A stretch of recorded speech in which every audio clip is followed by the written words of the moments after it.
अस्सलाम वालेकुम dear students, welcome back to my channel. ये है आपका favourite channel your free academia. Okay, जैसा कि आप लोगों को पता है कि 10th क्लास के एग्जाम्स भी फिनिश हो गए, 9th के भी फिनिश हो गए हैं। अब जो है वो हम चैनल के ऊपर 11th और 12th क्लास की एग्जाम सीरीज जो है वो स्टार्ट करेंगे।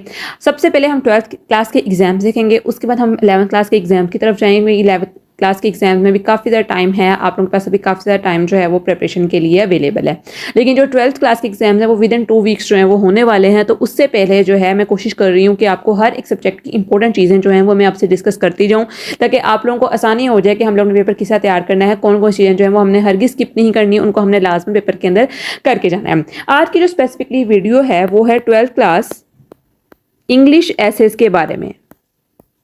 इस वीडियो के अंदर मैं आप लोगों को बताऊंगी कि आप लोगों ने अपने एसेस किस तरह लिखकर आने हैं। आप लोगों में से अगर आप लोगों के बहन भाई होंगे तो उनको पता होगा, अगर वो सीनियर हुए, कि एसेस किस तरह लिखे जाते हैं, किस तरह इनके अंदर हाईएस्ट 15 में से 13 या 14 मार्क्स जो होते हैं वो गेन किए जाते हैं। आज के इस वीडियो के अंदर मैं आप लोगों को डिटेल में बताऊंगी कि एसेस किस तरह आप लोगों ने लिखने हैं, और उसके अलावा सेकंड पोर्शन के अंदर मैं आप लोगों को इंपॉर्टेंट एसेस बताऊंगी जिनको आप लोगों ने लाजमन करके जाना है। अगर आप लोगों के बाकी एसेस जो हैं वो तैयार नहीं हो रहे, इन एसेस को आप लोगों ने लाजमन करेंगे, क्योंकि ये एसेस जो बेसिकली हैं ये किसी भी तरह के टॉपिक के अंदर आ सकते हैं। आप इनको मोल्ड करके किसी भी तरह के टॉपिक के अंदर इनको लिख सकते हो। सबसे पहले अगर बच्चों बात करें कि एसेस की लेंथ कितनी हो चाहिए, कितने पेजेस तक आप लोग अपना एसेस लिख सकते हो, मैं हमेशा अपने स्टूडेंट को यही रिकमेंड करती हूँ, तो एटलीस्ट 12th क्लास के बच्चों का 7 से 8 पेजेस के दरमियान आप लोगों का एसेस होना चाहिए। क्योंकि जो पेपर की शीट होती है एग्जाम के अंदर वो बहुत कम होती है, उसकी जो विड्थ और लेंथ होती है वो छोटी होती है। तो आप लोग 7 और 8 पेजेस जो हैं वो बहुत थोड़े होते हैं कि जिसके अंदर आप लोग अपनी एसेस को जो है वो अच्छी तरह रिप्रेजेंट कर सको, अच्छी तरह बता सको। सेकंड नंबर पे जो चीज़ आती है वो आती है आप लोगों की कोटेशंस। कोटेशंस के बगैर आप लोग समझ लो कि आप लोगों का ऐसा ही है जैसे आप लोग समझ लो एक चैप्टर आप लोगों ने लिखा है जिसके अंदर ना कोई कोटेशंस है, ना कोई पोइट्री की लाइन है, ना कुछ भी नहीं है।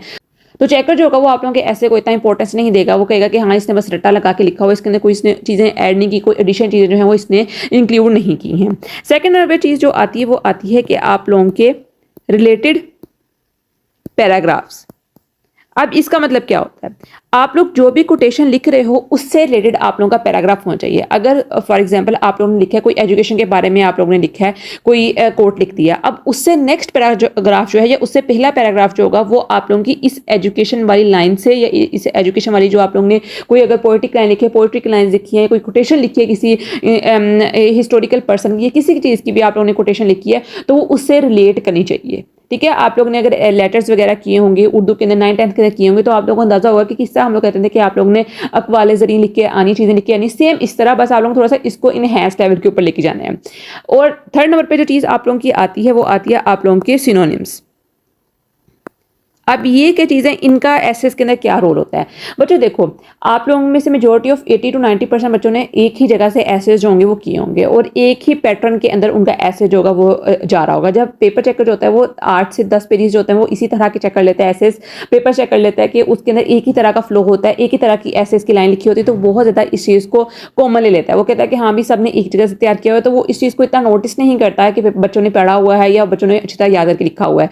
तो हम लोगों ने क्या करना होता है कि हम लोगों ने कुछ इस तरह के 5-6 वर्ड्स या हर एक चीज़ के हम लोगों ने याद कर लेने होते हैं जो हम लोगों ने इंक्लूड करने होते हैं। कुछ ऐसी पैराग्राफ्स हम लोगों ने ऐड करने होते हैं जिसकी वजह से हमारा पेपर जो होता है थोड़ा सा डिफरेंट लगता है उन बच्चों के जिनमें से आप लोगों ने भी तैयारी की हुई है और उन लोगों ने भी तैयारी की हुई है। तो आप लोगों ने कोशिश करनी है कि आप लोग एटलीस्ट 2 to 3 पैराग्राफ स्टार्टिंग के, मिड के और एंड के जरूर ऐड करो अपने एसेस के अंदर, जो कि बाकी आप लोगों की गाइड बुक से डिफरेंट है।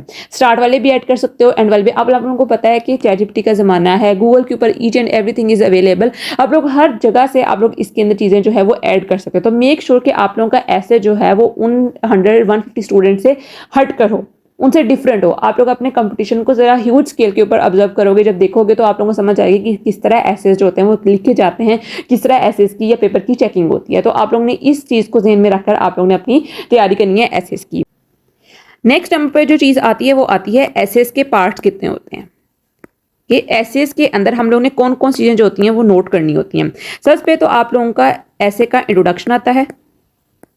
सेकंड नंबर पर आप लोगों के पास आती है मेन बॉडी या इसका जो प्लॉट होता है, और नंबर थर्ड पर आप लोगों का कंक्लूजन आता है। अगर आप लोगों के पास इंट्रोडक्शन के 2 to 3 पैराग्राफ होंगे, मेन बॉडी के 4 to 5 पैराग्राफ्स होंगे और कंक्लूजन के 2 to 3 पैराग्राफ होंगे। तो आप लोगों का एसेस जो होगा वो बहुत बहुत अच्छा होगा, क्योंकि आप लोग ने अपना सारा का सारा फोकस होता है वो मेन बॉडी के ऊपर रखना होता है। मेन बॉडी की चीज़ होगी वो रिपीटेडली हो जाएगी, या फिर अगर आप लोगों ने जहाँ सब तैयार करने हैं वहाँ से तैयार कर लोगे तो ठीक है, चल जाएगा। लेकिन आप लोगों ने कोशिश करनी है कि आप लोगों ने चेकर को इंस्पायर करना है। जब आप लोगों ने इंस्पायर करना है तो इस कहाँ पर आप लोगों ने डिफरेंस लेकर आना है, आप लोगों ने डिफरेंस लेकर आना है अपने इंट्रोडक्शन के अंदर और अपने कंक्लूजन के अंदर।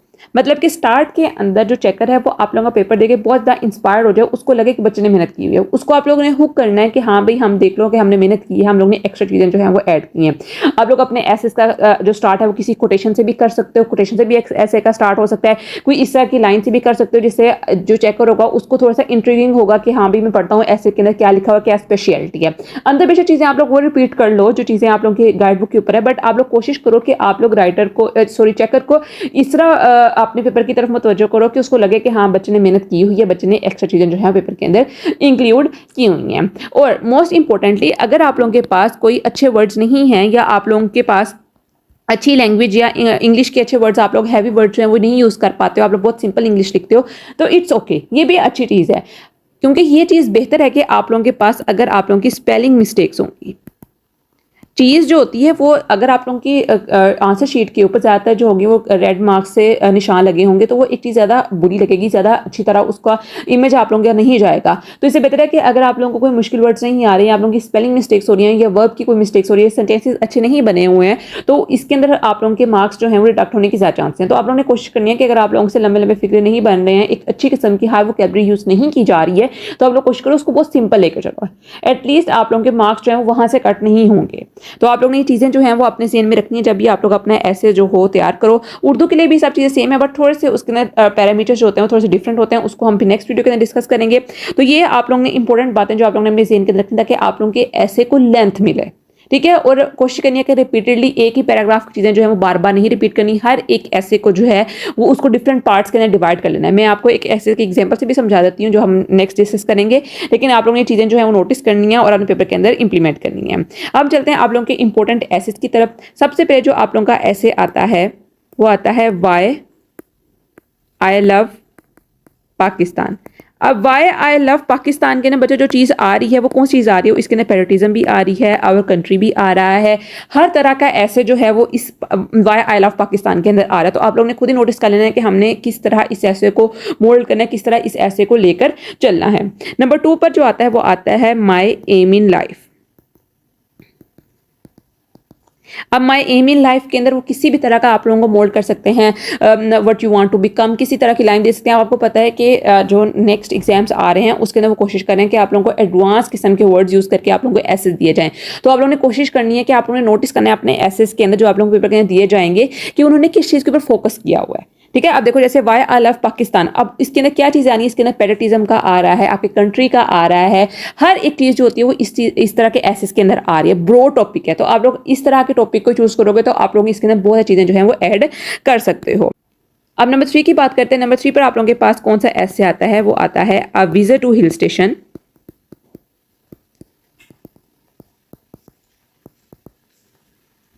उसके बाद बच्चों आप लोगों के पास नंबर 4 पे जो इंपॉर्टेंट ऐसे आता है वो आता है माय फेवरेट बुक। अब माय फेवरेट बुक के अंदर वो आप लोगों के पास होली कुरान के ऊपर भी दे सकते हैं। आप लोग ऐसी बुक चूज करो जो कि आप लोगों को पता हो कि आ सकता है इसके ऊपर, तो आप लोग होली कुरान कर सकते हो, इसके अंदर आप लोग चेंज कर सकते हो चीज़ें। नंबर 5 पर जो आप लोगों का ऐसे आता है वो आता है माय फेवरेट पर्सनैलिटी। अब माय फेवरेट पर्सनैलिटी के अंदर आप लोग 2 चीज़ें कर सकते हो। मैं आप लोगों को यही रिकमेंड करूंगी कि आप लोग कायद-ए-आज़म और इल्लामा इकबाल जो ऐसे है वो सेपरेटली करो, दोनों तैयार होंगे। ये ऐसे जो है वो बहुत बहुत इंपॉर्टेंट है, क्योंकि माय फेवरेट पर्सनैलिटी आ गया तो एक ब्रॉड टॉपिक है, आप लोग इल्लामा इकबाल भी लिख सकते हैं और कायद-ए-आज़म भी लिख सकते हो। तो कोशिश करो कि आप लोग कायद-ए-आज़म में इसके ऊपर एरोज लगा के Q.A और AB, इल्लामा इकबाल लिख AI लिख रही हूँ ताकि आप लोग इस चीज़ को नोटिस कर लो कि हम लोगों ने माय फेवरेट पर्सनैलिटी के ना ये 2 एसेस भी एक नज़र देखने, इनको लाजमन करने क्योंकि ये आ सकते हैं आप लोगों को, ठीक है। उसके बाद नंबर 6 पे जो आप लोगों का ऐसे आता है वो आता है लाइफ इन अ विलेज। अब लाइफ इन अ विलेज के अंदर आप लोगों के पास बिग सिटी के अंदर भी आ सकता है, इसको भी आप लोग ने एक नज़र लाजमन देना क्योंकि 2 इंपॉर्टेंट तरीन ऐसे हैं, इनको आप लोग ने हरगिज़ मिस नहीं करना। उसके बाद आता है नंबर 7 पर माय हॉबी, ये इंपॉर्टेंट आप लोगों का ऐसे है। नंबर 8 पर जो आता है वो आता है आप लोगों के पास लास्ट डे एट कॉलेज। आप लोगों को लास्ट डे आएगा, आप लोगों को वो नहीं आएगा first day at college, last day at college. हो सकता है दे दें, लेकिन बहुत कम चांसेस हैं कि आप लोगों को वो देंगे first day at college. Number 9 पर जो आता है वो आप लोगों के पास आता है को एजुकेशन। नंबर 10 पे बच्चों आप लोगों के पास आता है करप्शन। ये आप लोगों के बहुत इंपॉर्टेंट ऐसे हैं।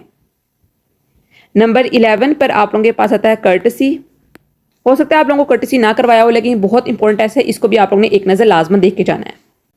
12 पे जो ऐसे आ रहा है उसका नाम है टेक्निकल एजुकेशन।